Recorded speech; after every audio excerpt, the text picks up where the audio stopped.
Hello everyone, very very good evening. कैसे हो? Hope करता हूँ आप सब लोग अच्छे ही होंगे। सो फ्रेंड्स, 8 जून की ए स्पेशल क्लास में आप सभी लोगों का बहुत बहुत स्वागत है। आज ये बीए प्रवेश परीक्षा 2024 की अंतिम क्लास है और कल आप लोगों की जो है परीक्षा है। तो सभी को ऑल द बेस्ट मेरी तरफ से, अच्छे से पेपर देना। चलिए क्लास को स्टार्ट करते हैं। आज अपना और अच्छे से स्कोर कर लीजिए कितना क्या जा रहा है, और जो भी आपके पास कंटेंट वगैरह, अगर आप लोग मेरा नोट्स वगैरह लिए थे तो उसको अच्छे से आप रिवीजन करिए और जल्दी से सो जाइए, कि नहीं कि आप रात भर पढ़ते रहो। ठीक है, अच्छे से सोइएगा, नींद अच्छे से लीजिएगा ताकि एग्ज़ाम आपका कल अच्छे से हो, क्योंकि एक दिन पढ़ने से कुछ नहीं होने वाला है अब। ठीक है, तो 9 से 10 बजे के पहले पहले आप लोग सो जाना, आराम से रेस्ट कीजिए, आप लोग अच्छी नींद लीजिए, तभी आपका एग्ज़ाम अच्छे से होगा कल। ओके, चलिए सभी को गुड इवनिंग भाई। वीडियो को लाइक शेयर कर दो, और आगे भी आपको हेल्प मिलेगी हमारे चैनल से। जैसे यूपी टेट का नोटिफिकेशन आने वाला है तो आप जो है अपेयरिंग में यूपी टेट का फॉर्म भर पाओगे, और बीएड करते करते ही आप यूपी टेट क्वालिफाई कर लोगे तो डायरेक्ट आपका जैसे रहेगा, आपका सुपर टेट रहेगा, तो उसकी प्रिपरेशन आपको करनी होगी। बाकी बीएड कंप्लीट होने के बाद ही आप वैकेंसी देख पाओगे। बाकी यूपी टेट सी टेट का एग्ज़ाम आप लोग दे लोगे। ठीक है, चलिए, और वो वैलिड भी रहेगा यूपी टेट सी टेट। तो जुड़े रहना, आगे भी आपको हेल्प मिलेगी। चलिए, सबसे पहला प्रश्न है, आनंद कादम्बनी के संपादक कौन थे? सभी लोग बताएंगे, आनंद कादम्बनी के जो है संपादक कौन थे?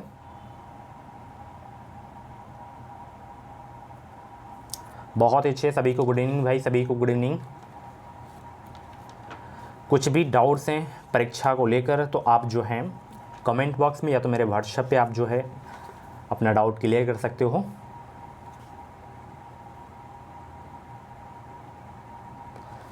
तो यहाँ पे बहुत सारे लोग सी जवाब दे रहे हैं, बद्री नारायण चौधरी, उनका आंसर बिल्कुल सही हो जाएगा। ठीक है, चलिए, प्रेम सागर किसकी रचना है? प्रेम सागर किसकी रचना है? प्रेम सागर किसकी रचना है?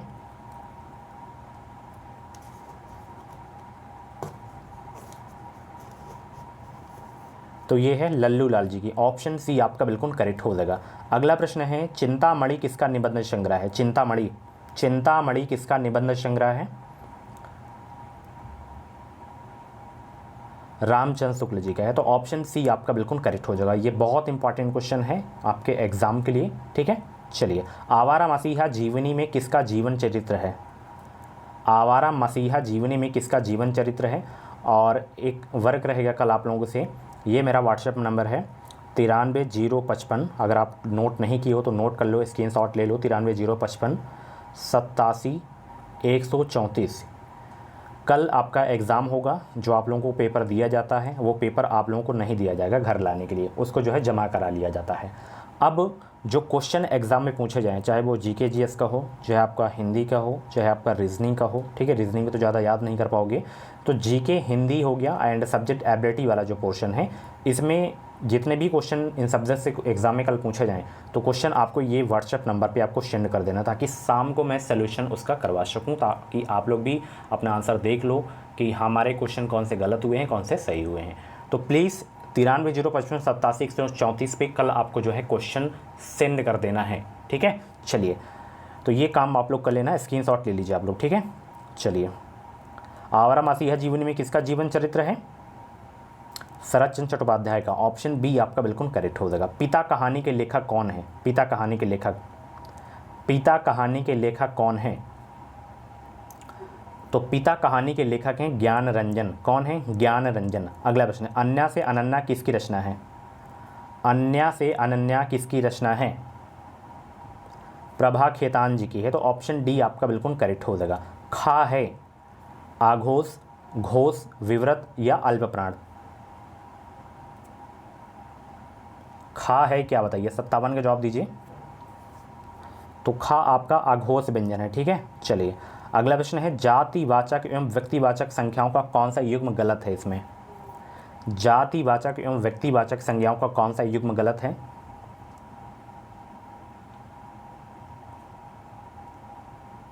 जैसे नगर है, यहाँ पे स्त्री है, पर्वत है। ठीक है, जैसे नगर, सभी नगर का बोध हो रहा है तो जातिवाचक हो जाएगा। जयपुर एक स्थान का नाम है तो यहाँ पे व्यक्तिवाचक हो जाएगा। श्वेता नाम है, एक व्यक्तिवाचक हो जाएगा। हिमालय एक ही है तो आपका व्यक्तिवाचक हो जाएगा। तो यहाँ पे कुत्ता पिल्ला, ये मतलब दोनों आपका आ जा रहा है सेम। ठीक है, सभी कुत्तों का बोध हो रहा है, सभी पिल्लों का बोध हो रहा है, तो जातिवाचक दोनों हो जाएगा, तो इसमें ए आपका बिल्कुल करेक्ट हो जाएगा। ठीक है, उष्ण महाप्राण वर्ण कौन सा है? महाप्राण। देखिए अल्पप्राण होता है और महाप्राण होता है, ठीक है ना, तो इसमें उष्ण महाप्राण वर्ण कौन सा है? तो ये वाला हो जाएगा। ठीक है, ऑप्शन डी आपका बिल्कुल करेक्ट हो जाएगा। महाप्राण तो ये भी है, मतलब उष्ण महाप्राण पूछ लिया तो ये आपका सही हो जाएगा। ठीक है, चलिए भानुदय शब्द का छंद विच्छेद क्या होगा?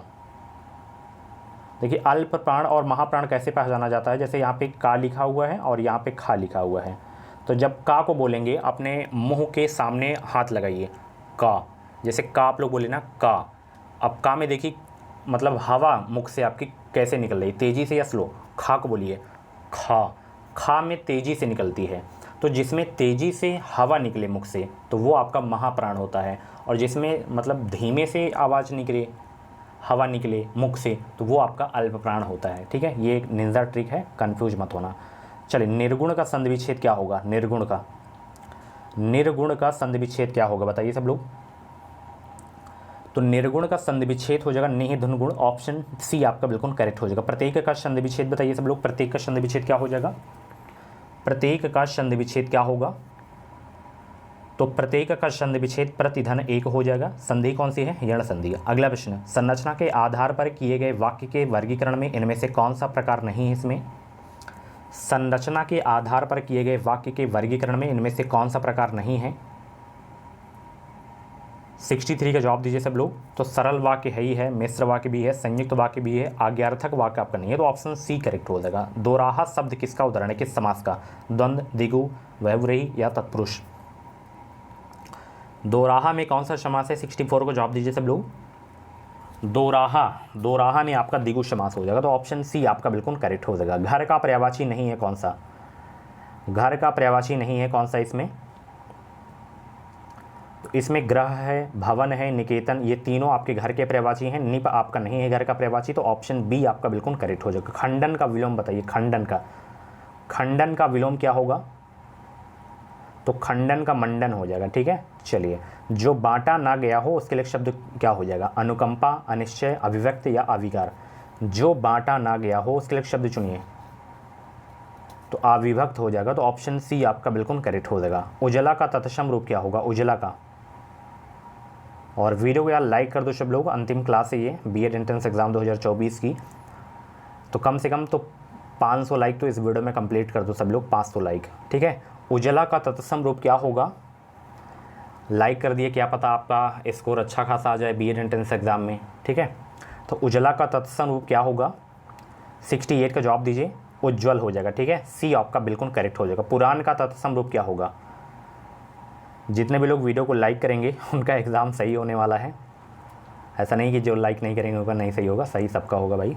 आप एग्ज़ाम अच्छे से देना, लाइक करो या ना करो कोई दिक्कत नहीं है, आप अच्छे से पेपर देना ताकि आपको सरकारी सीट मिल सके। तो पुराण का तत्सम रूप जो होता है वो होता है डियर पुराण। क्या होता है? पुराण होता है, तो ऑप्शन ए आपका बिल्कुल करेक्ट हो जाएगा। स्वयंवर शब्द में कौन सा उपसर्ग प्रयुक्त हुआ है? स्वयंवर में, स्वयंवर शब्द में कौन सा उपसर्ग है? स्वयं, ऑप्शन सी करेक्ट हो जाएगा। किस शब्द में को उपसर्ग नहीं है? किस शब्द में को उपसर्ग नहीं है? कुरूप, कुकर्म, कुचाल, कुशल, इसमें नहीं है, तो ऑप्शन बी करेक्ट हो जाएगा। इन प्रत्यय का प्रयोग किस शब्द में हुआ है? इन प्रत्यय का प्रयोग किस शब्द में हुआ है? पुजारिन, कठिन, चिन्ह, मीन। 72 को जवाब दीजिए। तो पुजारिन में इन प्रत्यय का प्रयोग हुआ है, ऑप्शन ए आपका बिल्कुल करेक्ट हो जाएगा। किस समूह के सभी शब्दों में प्रत्यय है? अधर्म, सामान्य, गौरव, दयालु, डिबिया, अज्ञानी, गुड़िया, शंकर, प्यास, घर, राजमहल, कसेला। तो इसमें से देखिए 73 का ऑप्शन जो आपका सही होगा कि किस समूह के सभी शब्दों में प्रत्यय हैं, तो ये वाले में दयालु, डिबिया, अज्ञानी में। ठीक है, चलिए अगला प्रश्न यहाँ पे है, ये एक जो है समानार्थक शब्द है, तो उसका समानार्थक कौन नहीं है ये आपको बताना है, उसका चयन करना है गलत का, जो नहीं है अर्क का। तो सत्व है, सूर्य है, तांबा है, बुध आपका नहीं होगा। ठीक है, अगला प्रश्न यहाँ पे देखिए, तप का कौन सा नहीं है? तप का शिव नहीं है। ठीक है, चलिए घोड़े बेचकर सोना कहावत का अर्थ क्या होता है? घोड़े बेचकर सोना जो है कहावत का अर्थ क्या होता है? 76 का जवाब दीजिए सब लोग। घोड़े बेचकर सोने का जो है कहावत का अर्थ क्या होता है? बेफिक्र सोना, गहरी नींद में सोना, घोड़ा किसी को बेचकर सोना या खुशी में होना। 76 का जितने भी लोग ऑप्शन ए जवाब दे रहे हैं बेफिक्र सोना, यानी कि घोड़ा बिक गया आराम से सो बेफिक्र हो गए। ऑप्शन ए आपका बिल्कुल करेक्ट हो जाएगा, ठीक है। ना घोड़े को चराने की टेंशन, ना कुछ करने की टेंशन। अनिश्चितता के भाव को प्रकट करने के लिए उपयुक्त मुहावरे का चयन कीजिए। अनिश्चितता के भाव को प्रकट करने के लिए उपयुक्त मुहावरे का चयन कीजिए। ना जाने ऊंट किस करवट बैठेगा, यही होता है। ऑप्शन डी करेक्ट हो जाएगा। निम्न प्रश्नों में काले छपे शब्दों का शुद्ध रूप क्या होगा? कि वाल्मीकि संस्कृत के आदि कवि माने जाते थे। तो कुछ नहीं, इसमें आपको ध्यान नहीं देना है। तो यहाँ पे वाल्मीकि को आपको ध्यान देना है कि वाल्मीकि का शुद्ध रूप कौन सा होता है। ये सारे के सारे क्वेश्चन मैं अपनी टॉपिक वाइज क्लास में करवा चुका हूँ। वाल्मीकि का शुद्ध रूप जो होता है वो होता है ये वाला वाल्मीकि, ठीक है। और शुद्ध अशुद्ध वर्तनी से आपको क्वेश्चन जरूर देखने को मिलेंगे। प्रामाणिक पुस्तकों का अध्ययन कीजिए। प्रामाणिक पुस्तकों का अध्ययन कीजिए। तो यहाँ पे प्रामाणिक का शुद्ध रूप कौन सा होगा? ये वाला हो जाएगा, ठीक है। ऑप्शन ए करेक्ट हो जाएगा। 80 से 83 तक में आपको जो है 4 विकल्पों में से शुद्ध वाक्य का चयन करना है। जैसे यहाँ पे पहला वाक्य क्या है? मुझे बुलाया गया है, मेरे को बुलाया गया है, मुझे मेरे को बुलाया गया है, ये तो गलत हो गया। मुझे अपने को बुलाया गया है, तो ये आपका सही होगा पहला वाला। 80 का ऑप्शन ए आपका बिल्कुल करेक्ट हो जाएगा, ठीक है। चलिए उसी प्रकार इसमें बताना है सत्य का विजय होता है, सत्य का विजयी होता है, सत्य का जीत होता है, सत्य की विजय होती है। कौन सा पढ़ने में आपको ज़्यादा अच्छा लग रहा है? सत्य की विजय होती है कि ये वाला सत्य का जीत होता है? ये गलत है ना, मतलब कोई भी आपको पढ़ने में नहीं अच्छा लग रहा है, तो ये आपका सही अच्छा लग रहा है पढ़ने में, तो यही आपका सही हो जाएगा। अगला प्रश्न भी वही है, शुद्ध अशुद्ध चारों में से बताना है कौन सा मतलब शुद्ध अशुद्ध है। पति पत्नी के झगड़े का जो है, पति पत्नी के झगड़े का हेतु क्या हो सकता है? पति पत्नी के हेतु झगड़े का क्या हो सकता है? पति पत्नी के झगड़े का जो है कारण क्या हो सकता है? और पत्नी पति में हेतु झगड़े का क्या हो सकता है? तो इसमें 82 का सी वाला सही है कि पति पत्नी के झगड़े का कारण क्या हो सकता है, तो यही आपका सही हो जाएगा। अगला प्रश्न है, बताना है शुद्ध रूप कौन सा है। इसमें भी ये वाला है 83 का ऑप्शन ए वाला बी वाला। भारत सबसे बड़ा लोकतांत्रिक देश है। विभत्स रस का स्थायी भाव है क्या? विभत्स रस का स्थायी भाव क्या है? जुगुप्सा हो जाएगा। ऑप्शन बी आपका बिल्कुल करेक्ट हो जाएगा। करुण रस के देवता कौन है? करुण रस का स्थायी भाव क्या होता है? शोक होता है। तो करुण रस के देवता कौन है भाई? वो है यम। ऑप्शन बी करेक्ट हो जाएगा। सात्विक अनुभव कितने हैं? सात्विक अनुभव, संचारी भाव कितने होते हैं? 33 होते हैं। सात्विक अनुभव कितने होते हैं? 8 होते हैं। ऑप्शन ए करेक्ट हो जाएगा। छंद को पढ़ते समय आने वाले विराम को कहते हैं क्या? ये सब मैं अपनी नोट्स में क्वेश्चन करा चुका हूँ, हूबहू आपको कल एग्जाम में देखने को मिलेंगे। तो छंद को पढ़ते समय आने वाले विराम को जो कहते हैं उसे कहते हैं यति। क्या कहते हैं? यति कहते हैं। ऑप्शन बी करेक्ट हो जाएगा। चौपाई छंद में कितने चरण होते हैं? चौपाई छंद में कितने चरण होते हैं? टोटल 4 चरण होते हैं, ठीक है। मात्राएं कितनी होती हैं? 16 होती हैं, ठीक है। अगला प्रश्न है, सोरठा छंद की जो है प्रत्येक पंक्ति में कुल मात्राएं होती हैं कितनी? सोरठा, नवासी का जवाब दीजिए सब लोग। सोरठा छंद की जो है प्रत्येक पंक्ति में कुल मात्राएं होती हैं।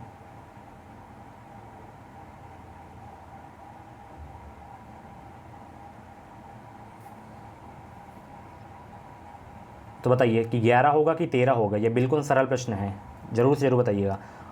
कागत पर जो है लिखत न बनत, कहत संदेशु लाजात, कहिए सब तेरो हियो मेरे ही की बात। ये इसमें छंद बताना है कौन सा छंद है।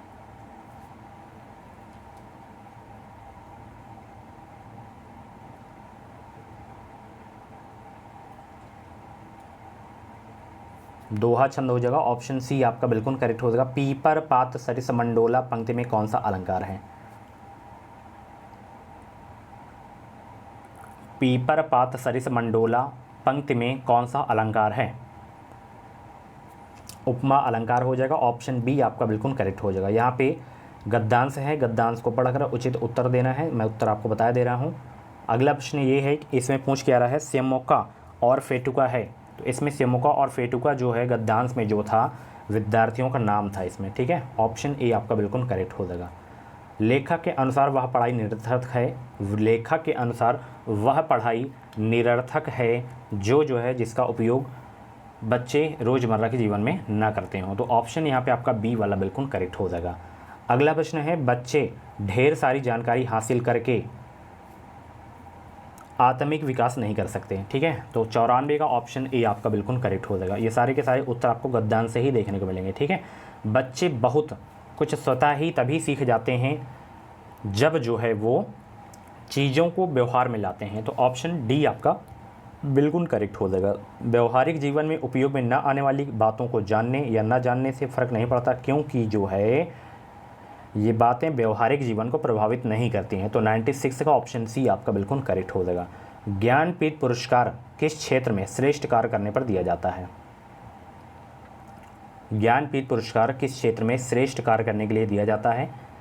साहित्य के क्षेत्र में दिया जाता है। ऑप्शन डी आपका बिल्कुल करेक्ट हो जाएगा। ठीक है, चलिए, आधुनिक युग में किस बोली का विकास पर्याप्त रूप से हुआ है? आधुनिक युग में किस बोली का विकास पर्याप्त रूप से हुआ है? खड़ी बोली का विकास पर्याप्त रूप से में हुआ है आधुनिक युग में। ऑप्शन ए आपका बिल्कुल करेक्ट हो जाएगा।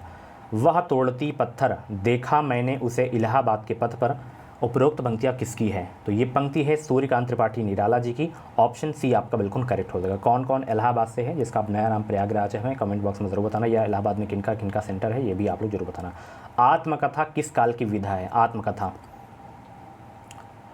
आधुनिक काल की विधा है। ठीक है, चलिए अगला प्रश्न जी के जीएस के हैं, गेट ऑफ इंडिया कहाँ स्थित है? गेट ऑफ इंडिया तो ये है मुंबई में, और इंडिया गेट कहाँ पे है? दिल्ली में। ऑप्शन डी करेक्ट हो जाएगा। भारत में निम्नलिखित में से कौन बीमा कारोबार को नियंत्रित करता है? भारत में निम्नलिखित में से कौन बीमा कारोबार को नियंत्रित करता है?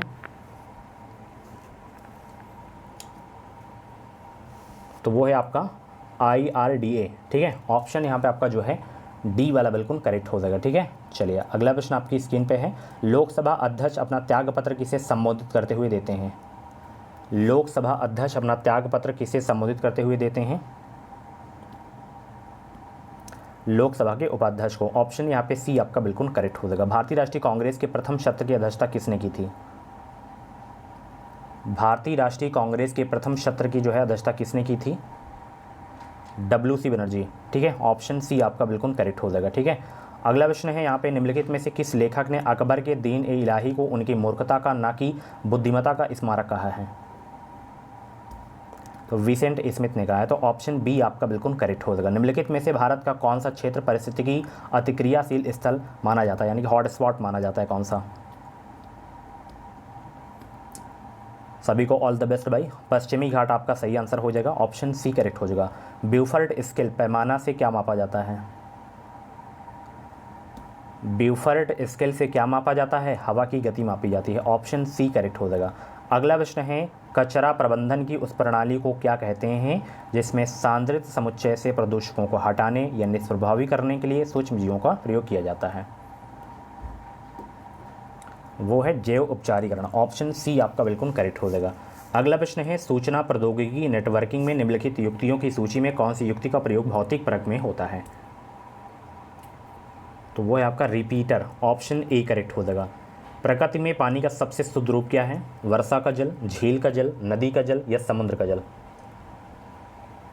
प्रकृति में पानी का सबसे शुद्ध रूप आपका वर्षा का जल है। ऑप्शन ए आपका बिल्कुल करेक्ट हो जाएगा। ऊर्जा का वह कौन सा स्रोत है जो सबसे कम भूमंडलीय तापमान बढ़ाता है? 11 का जवाब दीजिए। ऊर्जा का वह कौन सा स्रोत है जो सबसे कम भूमंडलीय तापमान बढ़ाता है? तो वो है आपका भूतापी ऊर्जा। 11 का ऑप्शन बी आपका बिल्कुल करेक्ट हो जाएगा। तारामंडल सप्तऋषि को जो है पश्चिमी निवासी किस नाम से जानते हैं? फटाफट जवाब दीजिए। तारामंडल सप्तऋषि को पश्चिमी निवासी किस नाम से जानते हैं? ये बिग डीपर के नाम से जानते हैं। तो ऑप्शन सी आपका बिल्कुल करेक्ट हो जाएगा। थोड़ा स्पीड में करेंगे। ब्रिज जो है किस में अपनाई जाने वाली तकनीक है? एथलेटिक्स, भारोत्तोलन, कुश्ती या कराटे? तो ब्रिज जो है किस में अपनाई जाने वाली तकनीक है? कुश्ती में अपनाई जाने वाली तकनीक है ब्रिज। ऑप्शन बी आपका बिल्कुल करेक्ट हो जाएगा। चलिए वीडियो को लाइक भी करते रहो। निम्नलिखित में से किस पुस्तक को समाजवाद की बाइबिल कहते हैं? बताइए सब लोग, किस पुस्तक को समाजवाद की बाइबिल कहते हैं? 14 का जवाब देने का प्रयास करेंगे सब लोग। तो समाजवाद की बाइबिल किस पुस्तक को कहते हैं? दास कैपिटल को। ठीक है, कार्ल मार्क्स की है। 14 का ऑप्शन बी आपका बिल्कुल करेक्ट हो जाएगा। ठीक है, चलिए अगला प्रश्न है, मंदिरों का शहर किसे कहा जाता है? मदुरई को, मुंबई को, बेंगलुरु को या हैदराबाद को?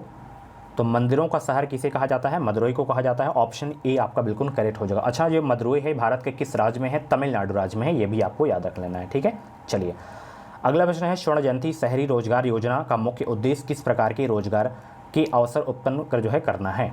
बताइए। स्वर्ण जयंती शहरी रोजगार योजना का मुख्य उद्देश्य किस प्रकार के रोजगार के अवसर उत्पन्न करना है? तो ये जो है शहरी क्षेत्रों में स्वरोजगार और मजदूरी रोजगार दोनों प्रकार के रोजगार के अवसर उत्पन्न करना है, ठीक है। ऑप्शन ए आपका बिल्कुल करेक्ट हो जाएगा। इसका यही जो है मुख्य उद्देश्य है स्वर्ण जयंती शहरी रोजगार योजना का। ओके, चलिए भारत में हरित क्रांति का जनक किसे कहा जाता है? Very very most important question आपके एग्जाम के लिए। 17 का राइट आंसर क्या हो जाएगा? भारत में हरित क्रांति का जनक किसे कहा माना जाता है? तो इसमें ऑप्शन में है ही नहीं है, MS स्वामीनाथन को माना जाता है भारत में, ठीक है। ऑप्शन यहाँ पे आपका कोई भी नहीं होने वाला है, ठीक है। चलिए, रेडियो की ट्यूनिंग के लिए प्रयुक्त घटक मूलतः एक प्रतिरोधक होता है, प्रेरक होता है, ट्रांसफार्मर होता है या संगणक होता है? 18 का जवाब दीजिए सब लोग।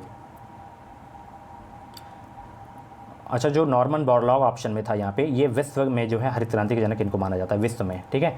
अमेरिका के थे ये। तो रेडियो की ट्यूनिंग के लिए प्रयुक्त घटक मूलतः एक जो है क्या होता है? संगणक होता है। ऑप्शन बी करेक्ट हो जाएगा। निम्नलिखित में से कौन सा दाता परमाणु नहीं है इसमें? दाता परमाणु इसमें नहीं है। एंटीमनी है, फास्फोरस है, आर्सेनिक है, एल्युमिनियम आपका नहीं है, तो ऑप्शन डी करेक्ट हो जाएगा। सुभाष चंद्र बोस ने निम्नलिखित में से किस पार्टी की स्थापना किए थे? अभिनव भारत, आज़ाद हिंद सेना या revolutionary army forward block party की स्थापना सुभाष चंद्र बोस के द्वारा की गई थी। 20 का ऑप्शन डी आपका बिल्कुल करेक्ट हो जाएगा। 1939 में फॉरवर्ड ब्लॉक पार्टी की स्थापना की गई थी सुभाष चंद्र बोस जी के द्वारा। 0 डिग्री के किसके बराबर है? केल्विन किसके बराबर है ये? -273 डिग्री सेल्सियस के बराबर है। ऑप्शन बी आपका बिल्कुल करेक्ट हो जाएगा। प्रकाश संश्लेषण के दौरान उन्मुक्त ऑक्सीजन कहाँ से आती है? पानी, कार्बन डाइऑक्साइड, ग्लूकोज या क्लोरोफिल? बताइए सब लोग। प्रकाश संश्लेषण के दौरान उन्मुक्त ऑक्सीजन कहाँ से आती है? ये जो है पानी से आती है। ऑप्शन ई आपका बिल्कुल करेक्ट हो जाएगा। अगला प्रश्न आपकी स्क्रीन पे है कि भारत में 1936 में स्थापित प्रथम राष्ट्रीय उद्यान का क्या नाम रखा गया था? कान्हा राष्ट्रीय उद्यान, भरतपुर राष्ट्रीय उद्यान, हैली राष्ट्रीय उद्यान या राजा जी राष्ट्रीय उद्यान? 23 के जवाब देने का प्रयास करेंगे। भारत में 1936 में स्थापित प्रथम राष्ट्रीय उद्यान का क्या नाम रखा गया था? उसका नाम रखा गया था हैली राष्ट्रीय उद्यान, ठीक है। ऑप्शन सी आपका बिल्कुल करेक्ट हो जाएगा, ठीक है। इसका फिर नाम बदलकर जिम कॉर्बेट नेशनल पार्क कर दिया गया। अब जो है रामगंगा नेशनल पार्क कर दिया गया है। कहाँ पे है? उत्तराखंड में है, ठीक है। चलिए, कृष्ण का जो है वासुदेव नाम किस युग में प्रचलित हुआ था? कृष्ण का वासुदेव नाम किस युग में प्रचलित हुआ? आर्य युग में, पाणिनि युग में, मौर्य युग में या वैदिक युग में? पाणिनि युग में प्रचलित हुआ था। तो ऑप्शन बी आपका बिल्कुल करेक्ट हो जाएगा। सिखों का अंतिम गुरु निम्न में से किसे माना जाता है भाई? 25 का जवाब दीजिए। सिखों का अंतिम गुरु, पहले गुरु संस्थापक तो आपके गुरु नानक देव थे और अंतिम जो थे आपके गुरु गोविंद सिंह थे। ऑप्शन सी करेक्ट हो जाएगा। किस दर पर भारतीय रिजर्व बैंक वाणिज्यिक बैंकों से धन उधार लेता है? ये भी बहुत सरल है, तो इसका जवाब आप लोग कमेंट बॉक्स में देना, ठीक है। आपूर्ति वक्र के साथ साथ चलने को आपूर्ति में संकुचन कहते हैं, आपूर्ति में विस्तार, आपूर्ति में बढ़ोतरी, आपूर्ति में विस्तार तथा संकुचन क्या कहते हैं? बताइए सब लोग। इसे कहते हैं आपूर्ति में विस्तार तथा संकुचन। ऑप्शन डी करेक्ट हो जाएगा। अगला प्रश्न है, भारत का उपराष्ट्रपति जो है बनने के लिए न्यूनतम आयु कितनी होनी चाहिए? जो चाहे वो राष्ट्रपति हो, चाहे उपराष्ट्रपति हो, चाहे राज्यपाल हो, तो न्यूनतम जो आयु है 35 वर्ष है, ठीक है। ऑप्शन बी आपका बिल्कुल करेक्ट हो जाएगा। अच्छा, प्रधानमंत्री बनने के लिए न्यूनतम आयु कितनी है? 30, 35 या 25 कितनी है? कमेंट बॉक्स में जरूर बताना। निम्नलिखित में से कौन सा न्यायिक आदेश उच्च न्यायालय तथा उच्चतम न्यायालय द्वारा किसी व्यक्ति को किसी सार्वजनिक कार्यालय पर अधिकार करने से रोकने के लिए जारी किया जाता है? क्या जारी किया जाता है? बताइए सब लोग। 29 का जवाब दीजिए सब लोग। चैनल को सब्सक्राइब जरूर कर लेना। 29 का ऑप्शन डी करेक्ट हो जाएगा, अधिकार परीक्षा, ठीक है। चंद्रगुप्त मौर्य का पुत्र कौन था भाई? चंद्रगुप्त मौर्य का पुत्र कौन था? बिंदुसार था भाई। ऑप्शन ए करेक्ट हो जाएगा। भारत में तुगलक वंश के बाद कौन सा वंश शासन में आया? भारत में तुगलक वंश के बाद कौन सा वंश जो है शासन में आया? तो वो है सैयद वंश। ऑप्शन डी करेक्ट हो जाएगा। किस ग्रह को 52वां ग्रह माना जाता है? किस ग्रह को 52वां ग्रह माना जाता है? प्लूटो को। ऑप्शन सी आपका बिल्कुल करेक्ट हो जाएगा, ठीक है। चलिए, बहुत इंपॉर्टेंट क्वेश्चन आपके एग्जाम के लिए। अगला प्रश्न आपकी स्क्रीन पे है, बलुआ पत्थर किस प्रकार की चट्टान है? बलुआ पत्थर किस प्रकार की चट्टान है? तो ये है अवसादी चट्टान, ऑप्शन डी आपका बिल्कुल करेक्ट हो जाएगा। अगला प्रश्न है, गेहूं एक बेल है, औषधि है, झाड़ी है या वृक्ष है? औषधि है, ऑप्शन बी करेक्ट हो जाएगा। सांप, कछुआ, छिपकली तथा मगरमच्छ जंतुओं की किस श्रेणी में आते हैं? सांप, कछुआ, छिपकली तथा मगरमच्छ जंतुओं की किस श्रेणी में आते हैं? सरीसृप की श्रेणी में। जो रेंग के चलते हैं ना, वो सरीसृप में आएंगे। मृदा में जल तनाव मापने के लिए प्रयोग किए जाने वाले जो है यंत्र को क्या कहते हैं? प्रकाश मापी, शुष्क मापी या उत्ताप मापी या तनाव मापी? तनाव मापी कहते हैं, तो ऑप्शन डी आपका बिल्कुल करेक्ट हो जाएगा। बल का एसआई मात्रक क्या है? बल का एसआई मात्रक है न्यूटन, ऑप्शन सी करेक्ट हो जाएगा। निम्नलिखित में से कौन सा एक बुरा ऊष्मक का परिचालक है? वो है सीसा, ऑप्शन सी। निम्नलिखित में से कौन कंप्यूटर में स्थायी रूप से डाटा जो है संचित करता है? ALU, कैश मेमोरी, रैम, रोम है। ठीक है। लास्ट क्वेश्चन, जंग लगना है, विद्युत अपघटन, ऑक्सीकरण, रेडॉक्स अभिक्रिया या अपचयन? तो ये है रेडॉक्स अभिक्रिया। ठीक है, ऑक्सीकरण और अपचयन। सो फ्रेंड्स, ये थी आज की जो है बीएड एंट्रेंस एग्जाम 2024 की लास्ट क्लास। कैसी रही क्लास? कमेंट बॉक्स में अपना फीडबैक ज़रूर देना। एक बार फिर से सभी को ऑल द बेस्ट, अच्छे से एग्जाम देना आप लोग। ठीक है, प्राइवेट कॉलेज लेना है तो पूरे के पूरे क्वेश्चन करके आना, कोई दिक्कत नहीं है। ठीक है, प्राइवेट तो आपको मिल ही जाएंगे, बाकी जैसी आपकी इच्छा आप लोग करना। Thank you so much, bye bye, take care. और कल मिलते हैं हम सोल्यूशन वाली वीडियो में डायरेक्ट 6 बजे। तो क्वेश्चन आप लोग ये 93 055 87 134 पे आपको व्हाट्सएप जरूर करना है कल। Thank you so much, bye bye, take care. जैसे फर्स्ट मीटिंग का एग्ज़ाम हो जाएगा तो उसके बाद बाहर आपको निकलने को दिया जाएगा, तो आप लोग मोबाइल वगैरह लेके क्वेश्चन सेंड कर दीजिएगा, नहीं तो आप लोग भूल जाएंगे। Thank you so much, bye bye, take care.